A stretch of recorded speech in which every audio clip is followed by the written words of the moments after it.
Hello, my name is Uni, and welcome back to my Survival World series. What do you think of that behind me there, huh? That is my newest favorite addition to this world. I mean, come on, just look at this. This thing is crazy cool. But we're gonna leave this area behind for another day because we have to work on a new building over in the rock garden area. Let's sit down right on top of my airplane because this is actually a perfect view. Down here, we made an ocean terrace that is completely cut off in this section here. And there's an entire area where there's an open cave that I have to kind of work on. But up over here, we have our beautiful rock garden that is entirely done.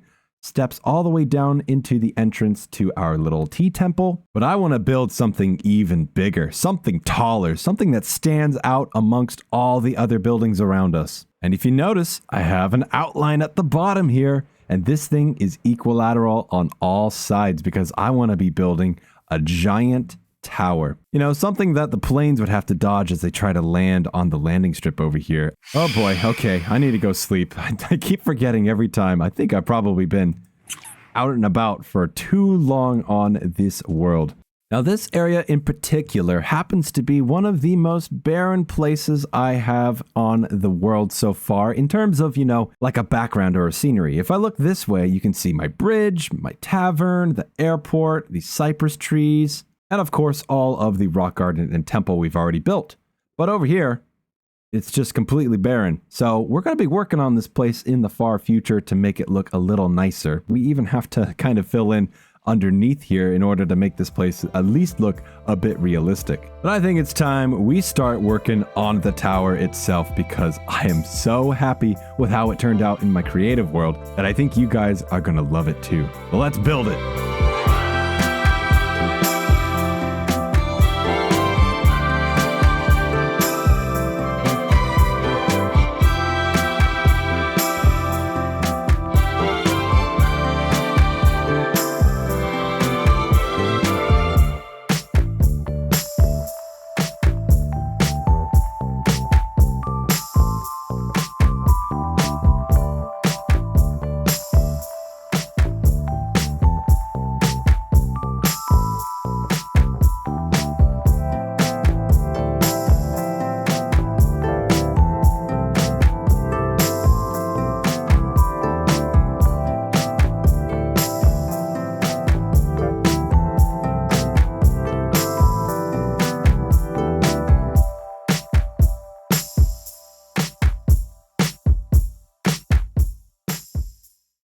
You know, I was looking for something grand, something to look at from a far distance away in order to, you know, make the area look a little bit spicier, get myself a nice view, and, well, we've definitely achieved that. I mean, come on, what more could you ask for? We have a nice rock garden, a little bonsai tree, a palace, a giant Japanese tower.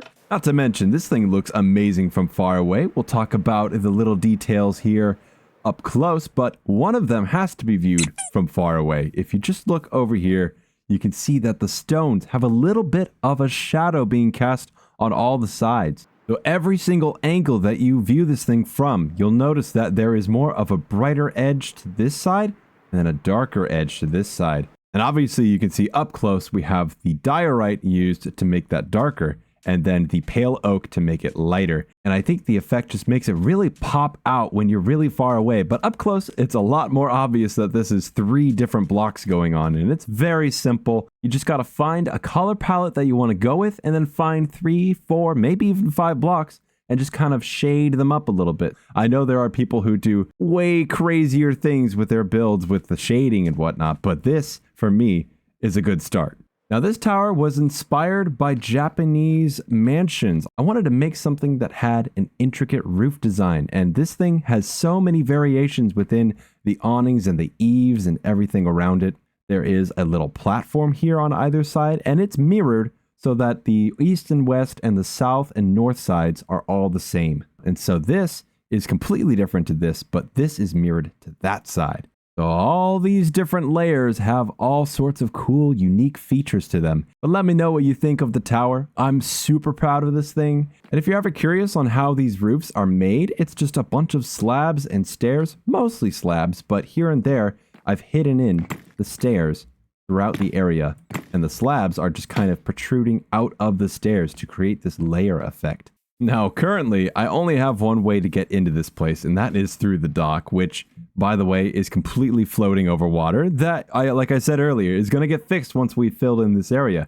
But that's for another day, because there's too much to do still. Now, if you're a fan of Pokemon, rejoice today, because there is so much reference to the Tin Tower in the second generation games here. Honestly, I've kind of nerded out and I was having so much fun building this. I actually was a little bit giddy, I'll be honest. And I think you will be too, but just to show you a little bit of what is happening up in these other stories, it is such a maze up here. And if you'll notice, I've tried to stay true to the map in the Pokemon games. And this is just, oh, I love it. You can take different turns, you can go different ways. There are little things to find and collect as you go along. Certain routes only lead one way, and sometimes you end up back where you started. But as a general rule, if I were to ever make this like an actual map, and I don't know, maybe let me know if you want this to actually be a thing, this entire place would require that you never jump, you only walk, because if you are able to jump, then you can just kind of jump back over to where you just were. But that kind of defeats the purpose of the maze. Sometimes you just gotta do trial and error to figure out where exactly you need to go in order to get somewhere. But obviously, I made another wrong turn, and that would have been the right way to go to get to this ladder here. And then if we go up to the next story, look at that, even more maze. It's a perfect little place for us to just get lost and try to find cool little secrets. But I believe once we get to the top, there should just be a blank space. We kind of left it open up for interpretation for the future because I wanted to see if any of you guys had any suggestions of what I should leave up here, as there is so far nothing to show for. Now, flying through what I've built in the past, we have a beautiful delta that I've made and I'm very proud of, and I want to replicate it off over here as well. And I think you guys are going to enjoy what we're going to put here because it is so much nicer than what is currently here.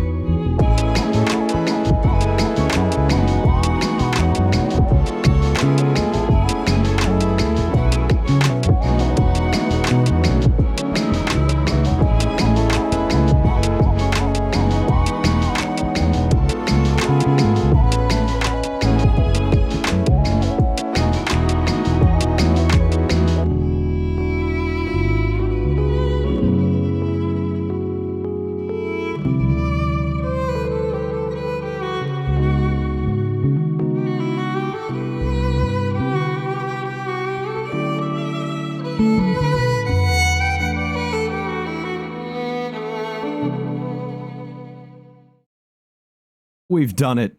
We've gotten ourselves a cape finally. And this one is the cherry blossom cape, which I have been sitting on for a minute now. I didn't realize I actually had this thing in my library of capes, but look at that guy there. It is beautiful. And thankfully it matches my color scheme here. The green is a perfect opposite of pink. So I think that works out pretty well in terms of our color scheme. But what else have we done? We have made a lot of progress on the terrain around our tower. And I want to start off with the staircase on the front here because I stumbled across a really cool design and I want to share it with everyone. It's really cool. All it is just stairs, but then overlapped with another set of all these squares. And in the middle, you'll see this one is wholly intact. So it goes 3 down, then 3 up. Hold on, I need to get this one fixed. I didn't realize that wasn't perfectly aligned.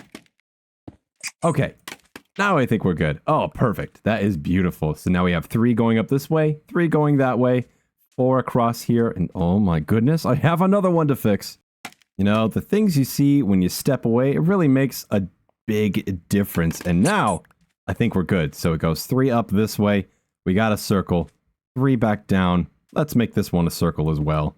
And we'll just repeat that pattern all the way to the beach here. But if we walk up to the tower entrance, you'll see we have a little bit of a terrace stepping up even further to the entrance. But we've already looked inside of here, so let's head down to the area where we have terraformed because it's almost complete, I'd say. There's a lot of greenery that we have placed in here throughout the area, but the coup de grace is the delta area, which is a very similar design to what we had accomplished over. Woo, what is this? Oh my god, no, I don't want to configure anything.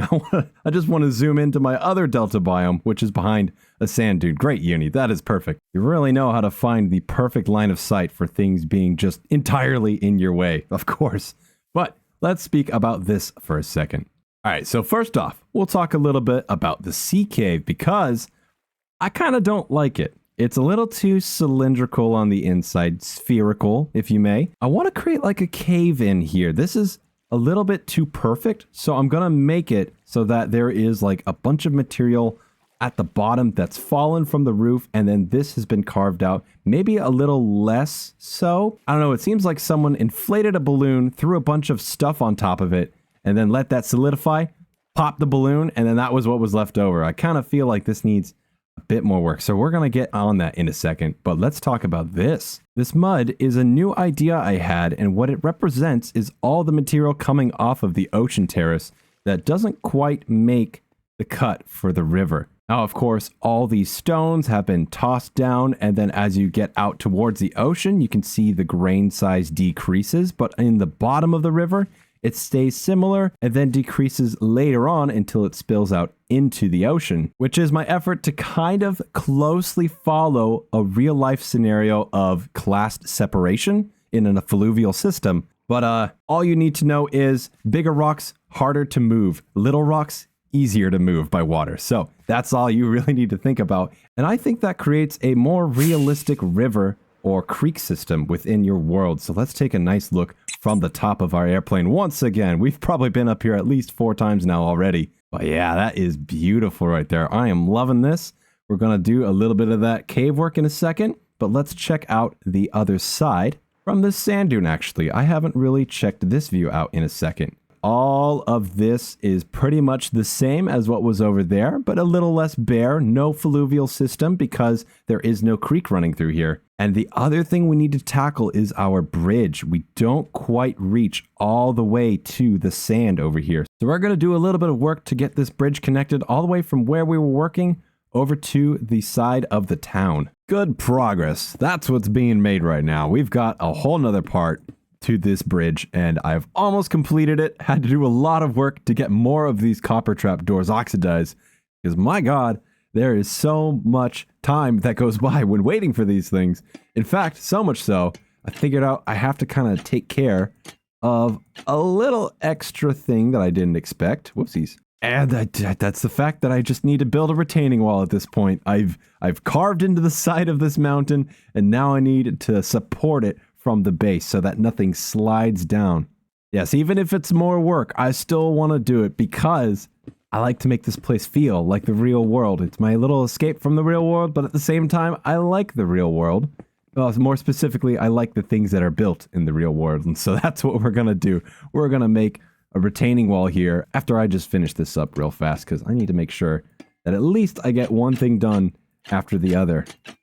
Now, these walls don't have to look super fancy at all. They just need to do the job perfectly. So we're going to just have a little example for you here of what this should look like. And I just got to grab some spruce trap doors. And this is the easiest way to do it. Just add some little lines going up as beams to support the outside of this in order for things not to crumble in on it. But I think this is the general design we're going to go with. We're going to layer it backwards as we go up and then kind of stagger it down with the hill slope in order to make it more seamless and, you know, fit the vibe of the hillside here so that it doesn't look like it's completely out of place and that it's actually holding something back. Well, progress update. We have carved out the outside of this hillside and now I'm just putting in all the stone bricks everywhere to make sure this thing is supported nicely at the toe of the hill slope, which is right down here. Okay, final product review. Not too shabby. I will say it's a little bit, a little interesting to look at it from this perspective, but you know what? It does the trick. It serves a function. And, you know, we'll make a little area here in the future to park some things. I might even add a vehicle, perhaps. I don't know. I haven't quite decided what we're going to do with this area, but now the real test is from afar. Does this thing hold up properly with everything else? Oh yeah. Yeah, that's perfect. Feels like it fits in just fine with the area. There is a bit of a cliff right here, so we're not going to, extend it further or anything or wrap around it all. This is just going to stay as it is because there is not much like loose material right here. It's mostly at the base or the toe, as we learned, down below. So if everything's already at the toe, then you don't have to worry about it too much. And you can kind of tell with this conical shape right here, this is all the material at the base of most landslides, actually. If you've ever seen photos, you'll have seen that it splays out like this in something called an alluvial fan. So if we wanted the road to come through here, we needed to keep the material from being saturated and slumping down towards it in order for our vehicles to get in here and do their functions. Now, speaking of function and coming back over, as I said before, this cave doesn't really function as a cave. I still feel like this needs a bit of a rework, so I'm going to try to patch this up and make it look better because it's just not working out for me. All right, I think I'm actually getting somewhere here with this. It finally doesn't feel like this thing is a bubble. It feels more like a cut between these two sides, where all the water has rushed in and just completely eroded everything away. I love erosion, don't I? It's one of the main themes of this channel. All right, now we just got to patch up the roof a little bit to make this final product complete. And I think we got ourselves a little cave here. Let's get a little bit more of this going, just so it feels like, oh yeah, there we go. All right, let's see. Did I do a good job? I did a decent job. Okay, there we go. Now this thing feels a little more like the waves have been kind of coming in from the side, sloshing about, and making a bit of an erosional mess on the inside. And we'll make little piles of all the debris at the bottom here another time because I want to do a complete revamp of this area underwater. So that's going to take a lot of effort, a lot of materials to gather up. And we're running out of time for today's episode because we have done arguably the most work I have ever done in a single episode. We've got this tower, we've got this big old ocean terrace, in addition to our bridge, a whole nother biome to the area, as well as our support for the hillside. So thank you folks for watching today's episode. I really appreciate you all coming through and watching the episode all the way to the end here. Make sure to check out the other videos on the channel. I'll have much more coming soon. But for now, my name is Uni. I am jogging it out today. Make sure to leave a like and subscribe to the channel. And I will see you guys next time.